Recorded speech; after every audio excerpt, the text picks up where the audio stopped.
kropsscanning.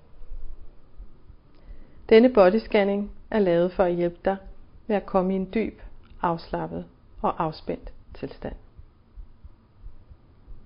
De næste 45 minutter handler det om at afspænde krop og sind. Anerkend dig selv for at bruge tid med dig selv på egen omsorg.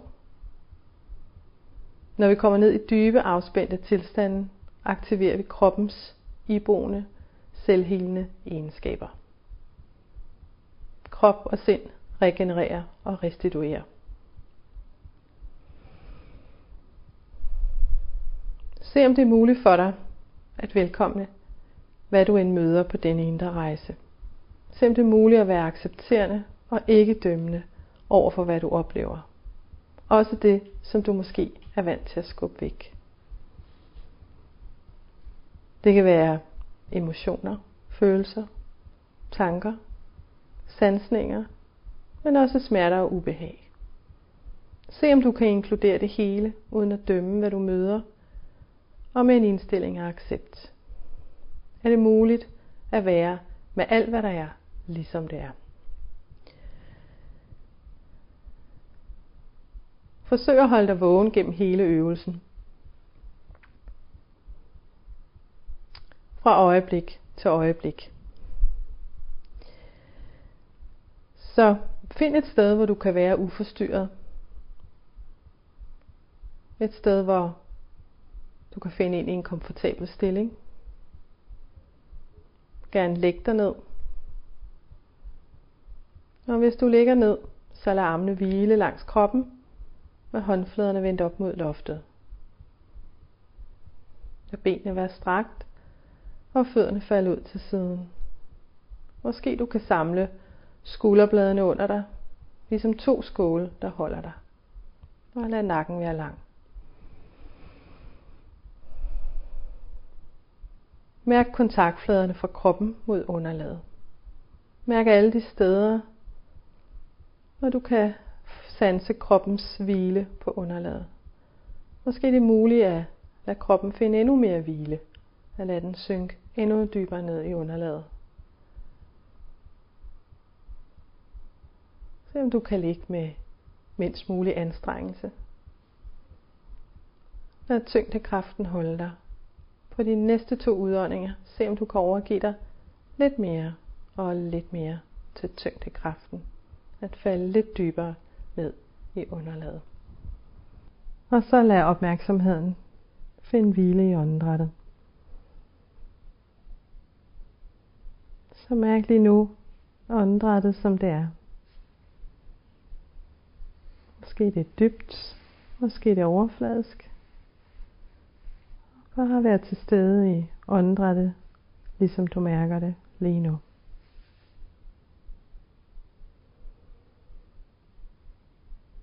Så lad opmærksomheden komme ned lige der, hvor du mærker dit åndedræt tydeligst.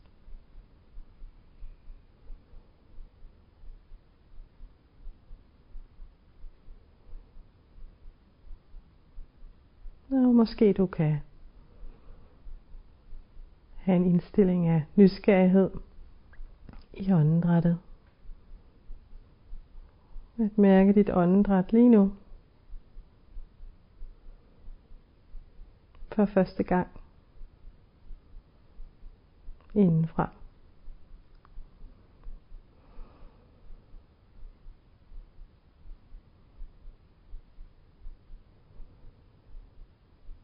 Måske du kan mærke maven, der hæver og sænker sig på indånding og udånding.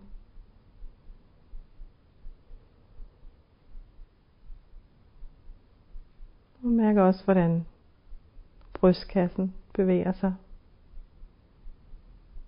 i takt med åndedrættet.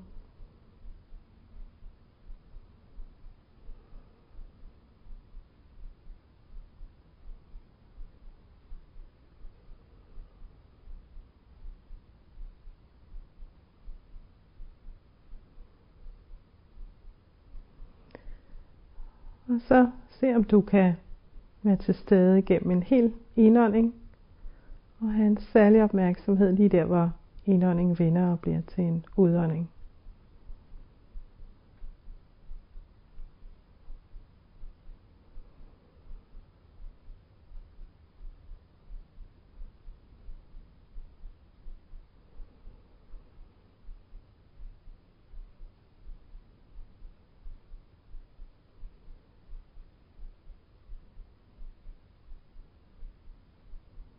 Og så lader vi opmærksomheden komme helt ned i venstre store tå. Og se om du kan få åndedrættet med. Helt ned i din venstre store tå. Hvordan mærker du store tåen indenfra? Udefra? Hvis hele din opmærksomhed lige nu er investeret i store tåen, hvordan føles det så for dig lige nu? Hvordan sanser du det at være til stede i store tåen? Måske du mærker noget, måske du ikke mærker noget. Og er det muligt lige nu bare at acceptere, hvad du end mærker?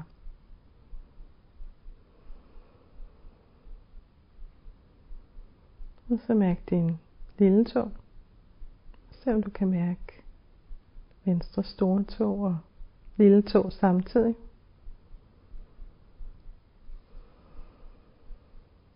Og så alle tæerne på venstre fod. Du behøver ikke gøre noget for at mærke dem. Bare lad dem være stille. Men lad opmærksomheden være i tæerne lige nu. Og så mærk din venstre fodsål. Hvordan sanser du lige nu i din venstre fodsål?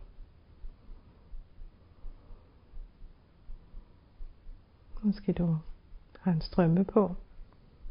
Måske du har bare tær. Er det koldt? Er det varmt? Blødt? Hårdt?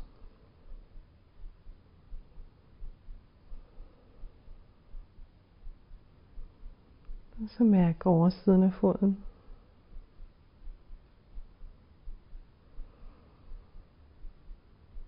Og selve fodknoglen. Hele foden. Måske du også kan mærke tyngden af foden i hælen på gulvet. Og mærk hele foden fra tæerne henad til hælen.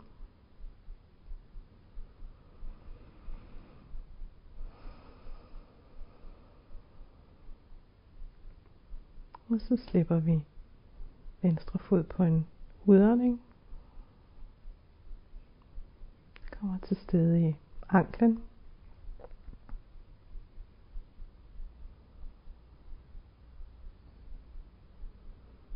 Og se om du kan mærke din ankel lige nu. Huden omkring anklen. Selve anklen.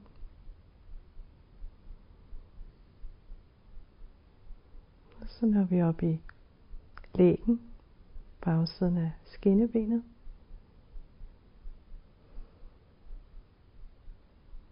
Forsiden af skinnebenet og huden omkring. Og træk vejret ned i skinnebenet lige nu. Venstre skinneben. Og mærke knoglen i skinnebenet.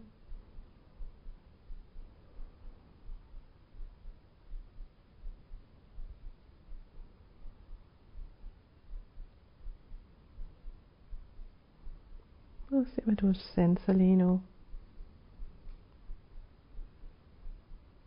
Sansninger. Fornemmelser. Og måske du også kan falde ud i tanker. Og hvis du gør det, så du kan slippe dem og vende opmærksomheden tilbage i dit skinneben. Ligesom du vil følge et lille barn tilbage hjem.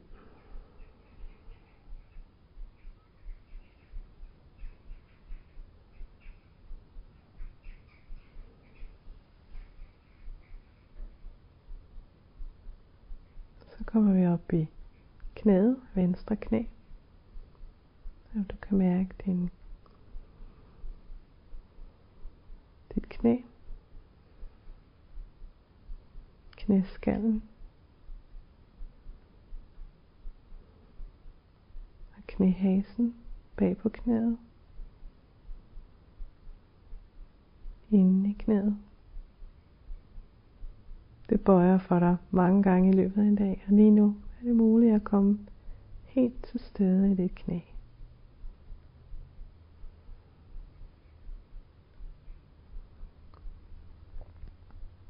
Så hvordan opleves det lige nu at være til stede i knæet, som det ligger her og er helt fri?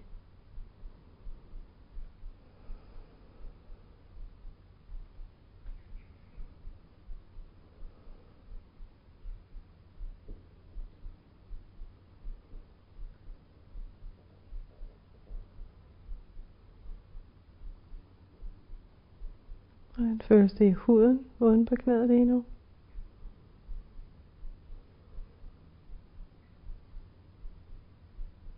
Og ind i knæmusklerne.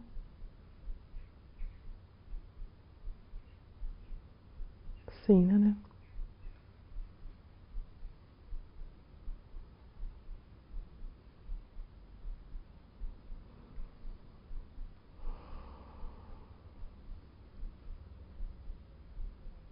Og så på en udånding, så slipper vi os knæet og bevæger os op i låret.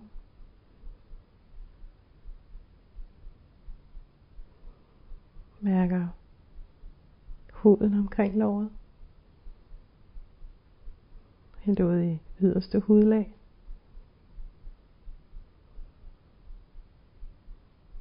Oversiden af dit venstre lår.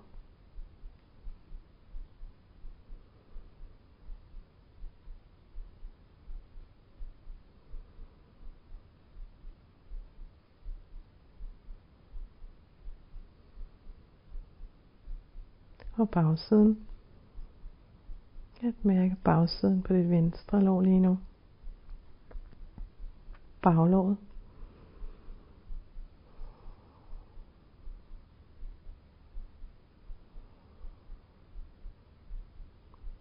Og selve lårbenet, lårmusklen. En stor og stærk muskel. Og lige nu har den pause hele for en stund i dag.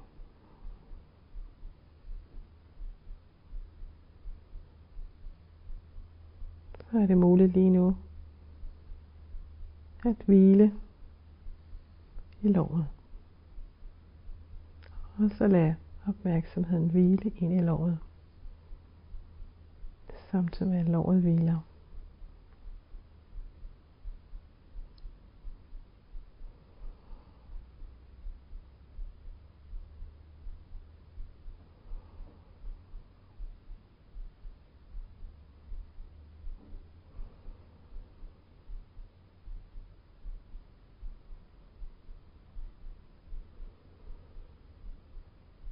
Og så på en udånding slipper vi hele venstre ben.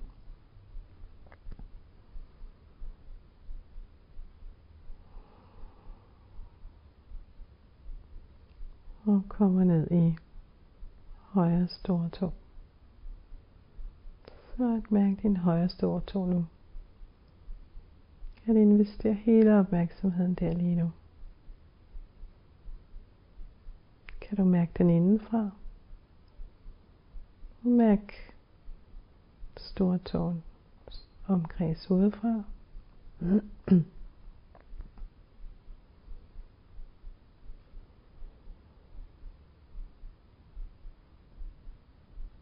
Og så mærk din højre lille tå.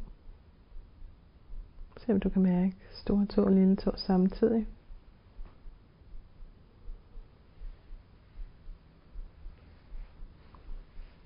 Og så kom til stede i resten af tæerne. At mærke alle dine tæer lige nu.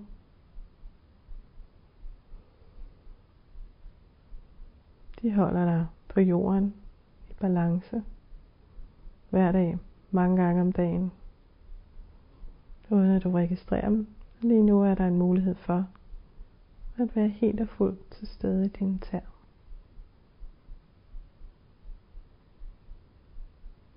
Et fuldstændig fantastisk fænomen. Tæer. Som evolutionen har været meget lang tid om at udvikle. Og lige nu at være til stede i dette fænomen, dine tæer.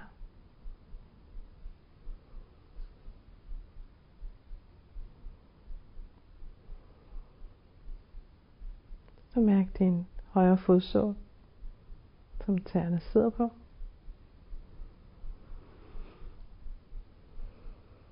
At mærke huden. Eller i yderste lag af huden. Koldt, varmt, blødt, hårdt, tørt, fugtigt. Hvad mærker du? Mærker du noget? Og hvis ikke du mærker noget, så ser jeg også, om det er muligt bare at være i accept af det.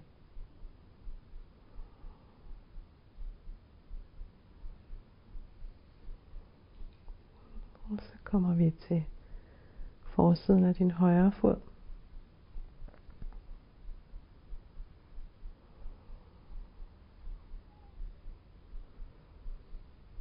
Og selve fodknoglen.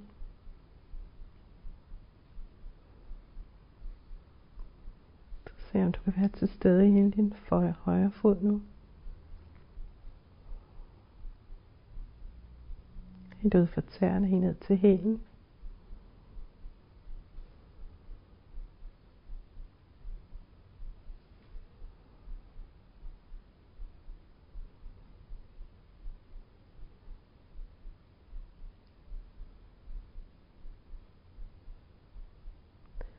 Og så slipper vi højre fod på en udånding. Og kommer til stede i anklen. Så trække vejret helt ned i anklen nu. Og mærke din ankel indenfra og udefra.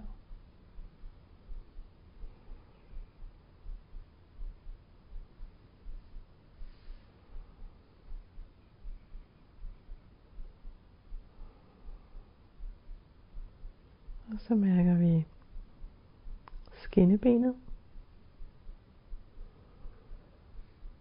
bagsiden. Måske du kan mærke, det hviler på underlaget, huden.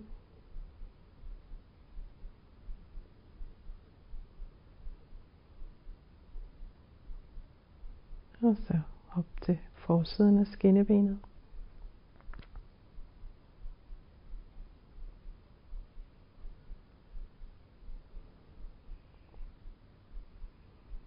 Og så mærk knoglen, hele skinnebenet. Og træk vejret helt ned i skinnebenet nu. Sanse det indenfra og udefra.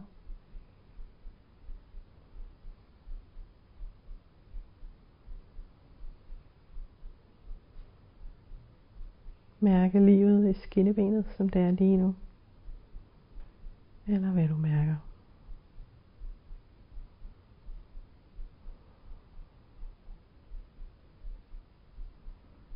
Så kommer vi op i højre knæ. Knæskallen.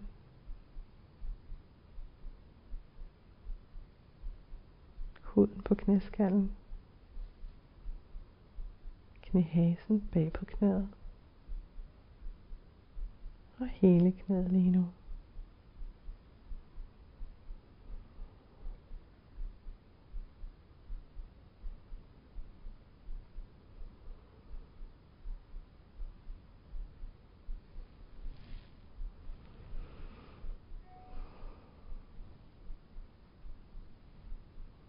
Og så slipper vi knæhasen på en udånding.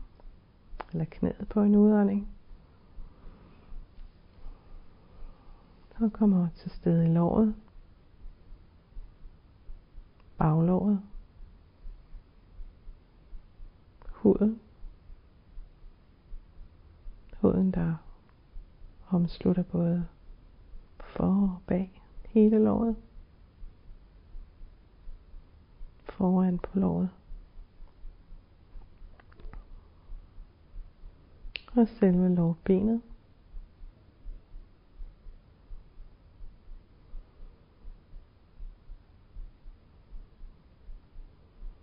Og så se om du også kan mærke der, hvor dit højre lår ligesom er påhæftet bækkenet. Helt op til hvor låret er påhæftet bækkenet. Så træk vejret ned i højre lår nu. Så slipper højre lår på en udånding.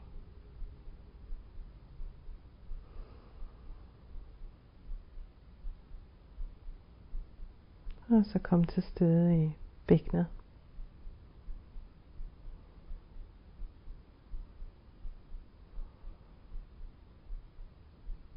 Og så mærke bækkenet lige nu. Hvordan du hviler på bagsiden.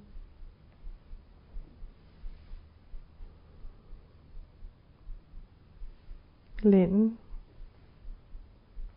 Et sted vi kan have mange spændinger. Lige nu kan vi trække vejret blødt ned i vores bækken. Og afspænde det på en udånding. At lade bækkenet falde lidt dybere ned i underlaget.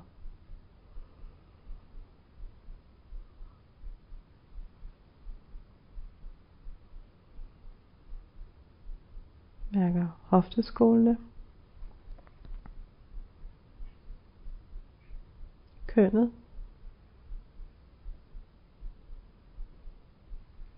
Og se også lige nu, om du kan have en opmærksom på mellemkødet. Og så se, om du kan lade opmærksomheden af en kvalitet af blødhed og åbenhed.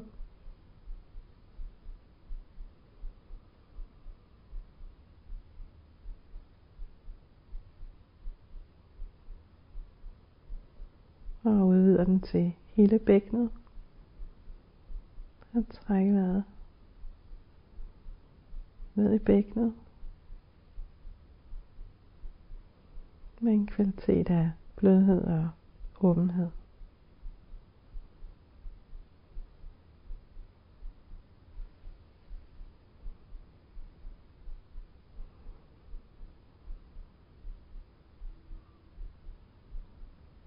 Og så slipper vi bækkenet på en udånding.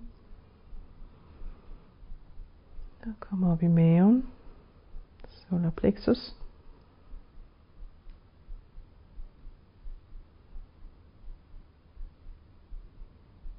Mærker fronten, forsiden.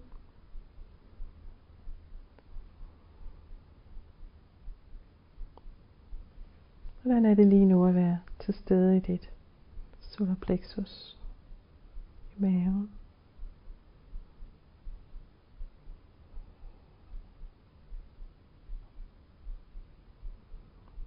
Se om du kan komme til stede i vejrtrækningen i maven. Og lad opmærksomheden finde hvile i den vejrtrækning.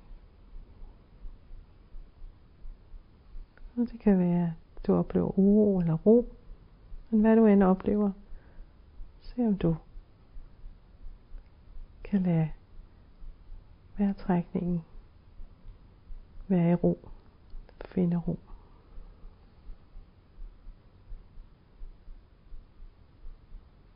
Og lad sansningerne være som de er. Og så måske se om du kan acceptere, hvad du end møder lige nu.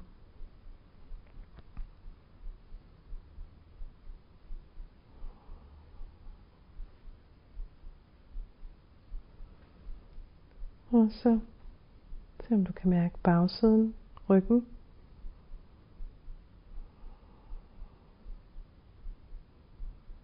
Og også med vejrtrækningen, se om du kan lade den falde lidt dybere, synke lidt dybere ned i underlaget lige nu.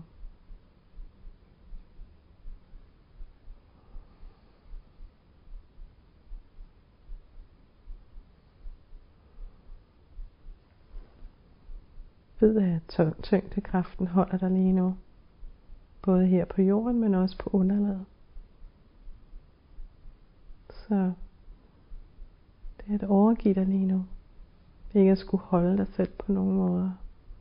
Men blot lade opmærksomheden være til stede i kroppen og i vejrtrækningen.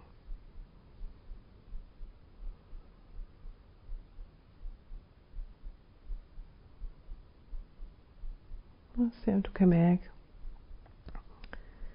alle dine indre organer, hele maven indeni.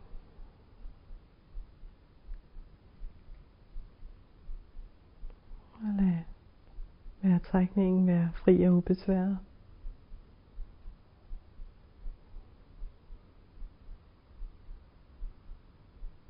Ned i maven.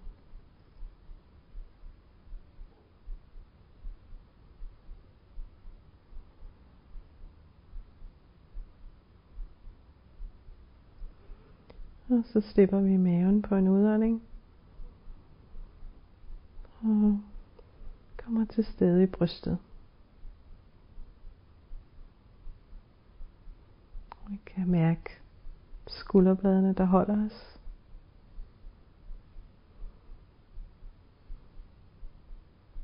Og du ligger og hviler lige nu på skulderbladene.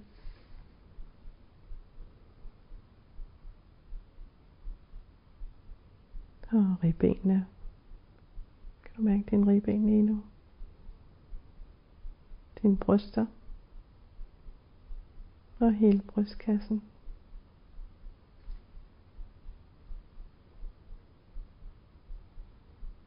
Og se om du kan lade opmærksomheden hvile ind i hjertet. Der hvor du fornemmer hjertet er lige nu.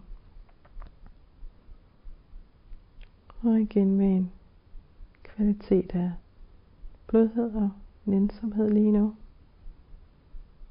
Og er til stede i hjertet, som det slår lige nu. Og blødhed og nænsomhed.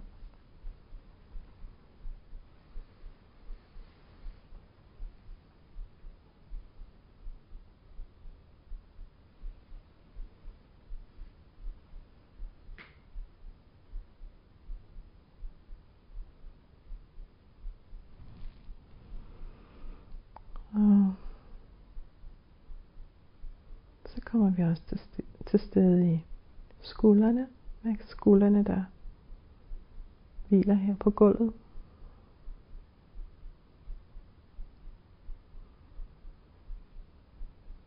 Skuldrene kan bære meget lige nu. Kan de få lov at hvile her på gulvet. Eller hvor du ligger på dit underlag.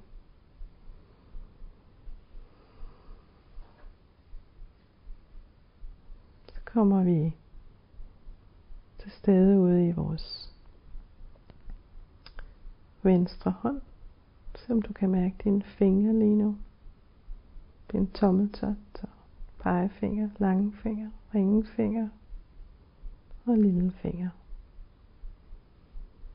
Og se om du kan mærke, hvor de er hæftet fast på hånden. Måske du kan mærke hele hånden. Indersiden af hånden og ydersiden af hånden.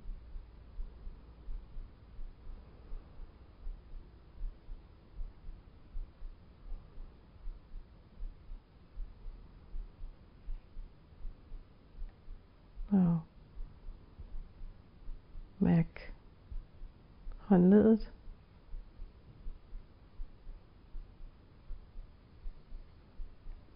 Underarmen. Forsiden og bagsiden og musklen.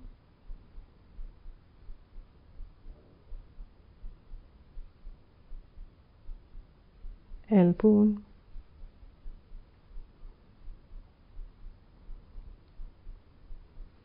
Overarmen.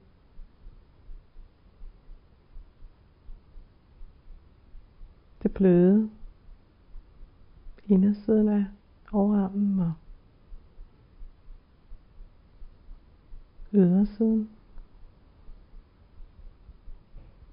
Og så lad vejrtrækningen komme helt ud i din venstre hånd.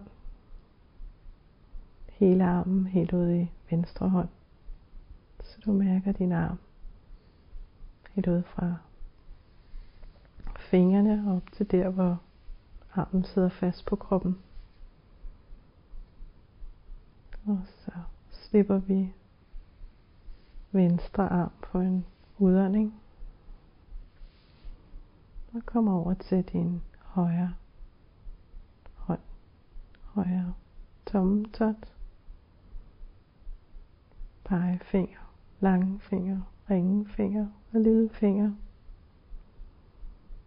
Mærk dem helt ud i fingerspidserne. Kan du mærke neglene, der hvor fingrene sidder fast på højre hånd.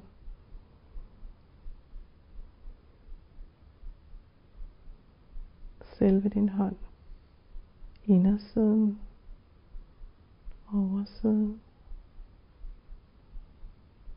og måske komme ned ved vejrtrækningen, helt ned i hånden.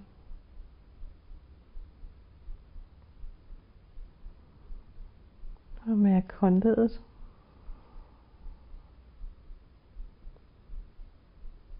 Underarmen. Indersiden, det bløde ved underarmen. Oversiden og selve underarmen. Knoglen. Albuen.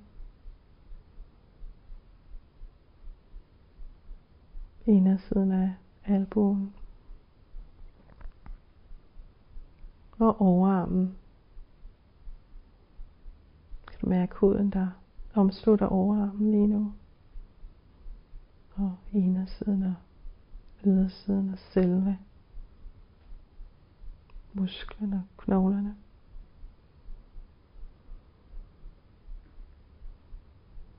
Og så kom med din vejrtrækning helt ned i højre arm, helt ned i fingerspidserne. Så du kan mærke det lige så fint som når du berører fingerspidserne mod hud, måske dit barns hud. Så lad vejrtrækningen være lige så fin og sensitiv lige nu. Helt ned i højre arm. Og så slipper vi højre arm på en udånding.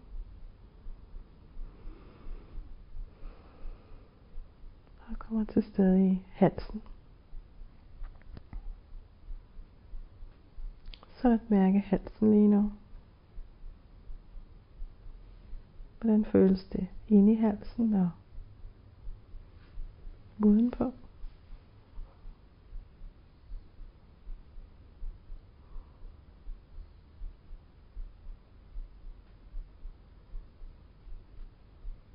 Huden på halsen. Den fine hud. Det er muligt lige nu at komme til stede helt ud i huden og helt ind i halsen samtidig. Og så kommer vi op til hovedet. Og lige nu kan vi mærke bagsiden af hovedet, der hviler mod et underlag. Måske.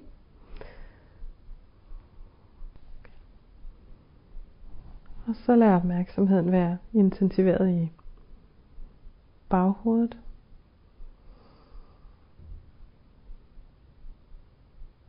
At mærke hovedet, der hviler på underlaget.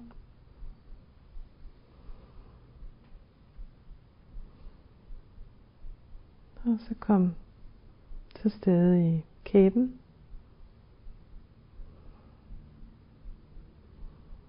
Venstre kind.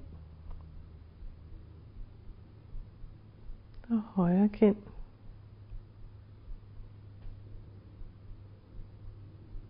At mærke hagen lige nu. Munden. Læberne.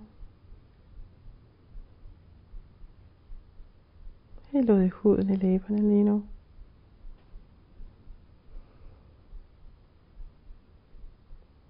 Kan du mærke tungen? Og mens vi er ved tungen, så kan vi lige nu Se om det er muligt at lade tungeroden falde lidt dybere ned i munden. Og træk vejret ind i munden. Og lad tungeroden falde lidt dybere ned. Afspænd lidt mere på en udånding.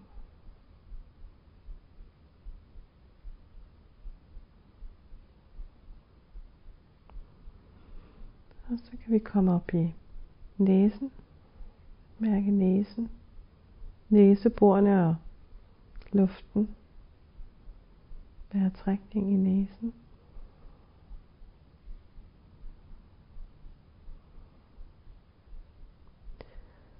Og så kommer vi op i ørerne.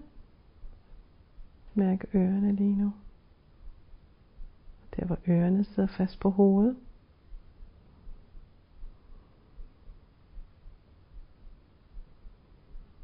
Så mærker vi øjnene. Og når vi er ved øjnene, så kan vi ligesom slukke for dem. Slukke endnu mere for dem. Ligesom at hive et sort rullegardin ned. Luk for al aktivitet. Ligesom punktere dem. Og det samme med området mellem øjnene. Så du ligesom slukker for hele det område.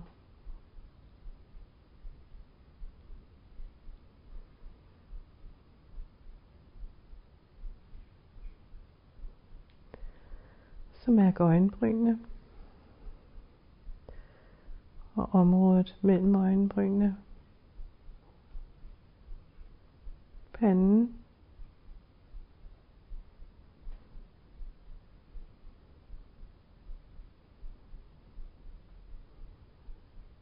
Og toppen af hovedet. Hovedbunden.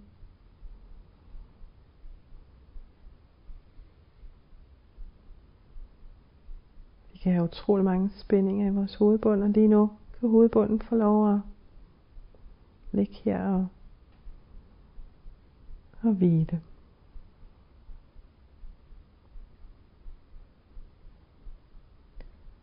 Så mærker vi issen.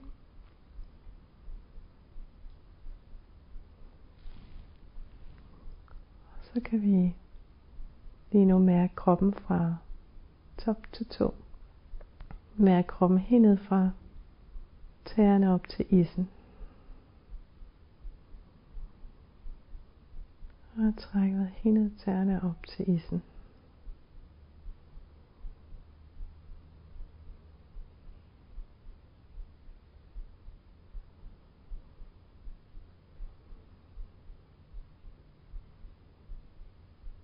Mærk kroppen udenpå og indeni. Og mærk det hele, ligesom det er lige nu. Og når du er klar til det, så kan du begynde at belave dig på at vende opmærksomheden udad igen. Men gør det nu i det tempo, der passer dig.